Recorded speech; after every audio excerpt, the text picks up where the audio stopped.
আমার সকল দর্শক বন্ধুকে শিপ্রায় সিম্পল ব্লগে অনেক অনেক স্বাগত জানিয়ে আজকের ভিডিওটি শুরু করছি। বন্ধুরা, সামনেই আসছে মা বিপত্তারিণীর পুজো।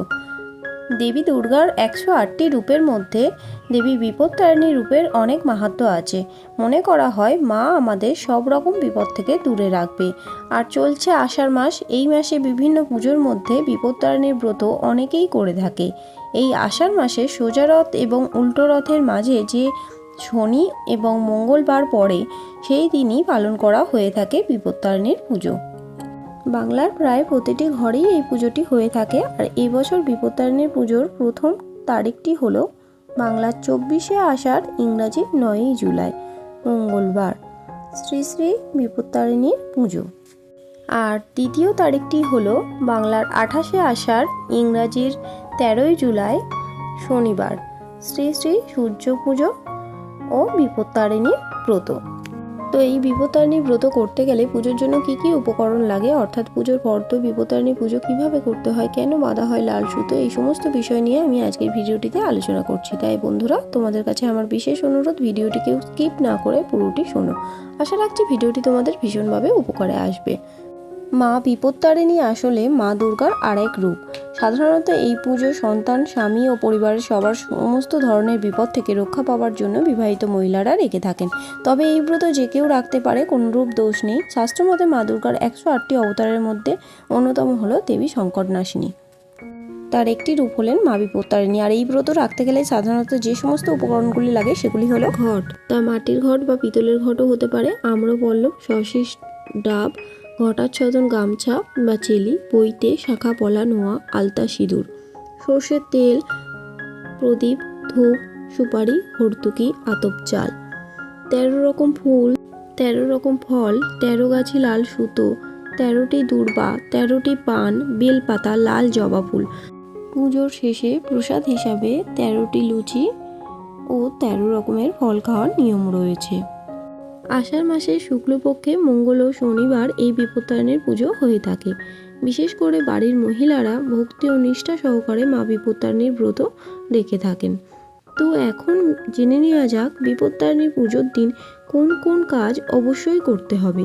বিপত্তারিণীর ব্রত রাখতে গেলে পুজোর আগের দিন নিরামিষ খাবার খেতে হবে।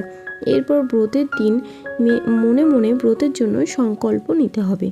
পুজোর দিন সকালে ঘুম থেকে উঠে বাড়ি ঘর সব পরিষ্কার করে নিতে হবে। বাড়ির যে মুখ্য দুয়ার রয়েছে তা জল দিয়ে মুছে পরিষ্কার করে আলপনা দিয়ে রাখতে হবে। এবং যেখানে মায়ের আসন পাতা হবে সেই জায়গাটিও সুন্দর করে মুছে আলপনা দিয়ে রাখতে হবে। এরপর পরিষ্কার শুদ্ধ বস্ত্র পরে শুদ্ধ মনে পুজোয় বসতে হবে। বাড়িতে মা দুর্গা বা মায়ের যে রূপই থাকুক তাকেই পুজো করা যাবে। প্রথমেই মায়ের উদ্দেশ্যে একখানি প্রদীপ জ্বালিয়ে নিতে হবে, তারপর 3টি অথবা 5টি ধূপ জ্বালিয়ে নিতে হবে। এবার মায়ের সামনে জলপূর্ণ ঘটে তেল সিঁদুর দিয়ে মঙ্গল চিহ্ন এঁকে আম্রপল্লব দিয়ে সাজিয়ে ঘটখানি উলুধ্বনি দিয়ে মায়ের আসনে বসাতে হবে। ঘটের উপর লাল গামছা বা চেলি দিয়ে ঘরটি ঢেকে দিতে হবে। তারপর সর্বপ্রথম শ্রী গণেশের বন্দনা করে মায়ের পুজো শুরু করতে হবে। মাকে লাল জবা ফুল ও পদ্ম ফুল দিয়ে সুন্দরভাবে সাজিয়ে মনে মনে মাকে আহ্বান করতে হবে।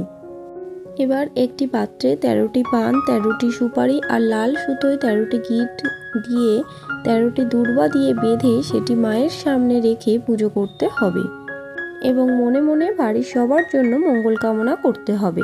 এরপর মাকে আলতা, সিঁদুর, শাখা পলা, নোয়া নিবেদন করতে হবে। এবার মায়ের সামনে 13 রকমের ফল ও 13টি লুচি মিষ্টি নিবেদন করতে হবে। আর না পারলে 13 টাকা দিয়ে যে কোনো একটি ফল ও মিষ্টি মায়ের উদ্দেশ্যে নিবেদন করা যায়। পুজোর শেষে দূর্বা ঘাসের সাথে লাল সুতো বেঁধে হাতে পরা অত্যন্ত শুভ বলে মানা হয়। এই সুতো মেয়েরা বাম হাতে আর ছেলেরা ডান হাতে বাঁধতে পারে। মনে করা হয় এই মঙ্গল লাল সুতো বাঁধলে মায়ের কৃপায় সব বিপদের হাত থেকে রক্ষা পাওয়া যায়। পুজোর পর হাতে ফুল, বেলপাতা, দূর্বা নিয়ে মায়ের চরণে পুষ্পাঞ্জলি দিতে হবে। সবশেষে মন দিয়ে ব্রতকথা পড়ে বা শুনে পুজো সম্পূর্ণ করতে হবে। তাহলে বন্ধুরা এই ছিল আজকের ভিডিওটি ভালো লাগলে লাইক ও শেয়ার করে দেওয়ার জন্য অনুরোধ করছি।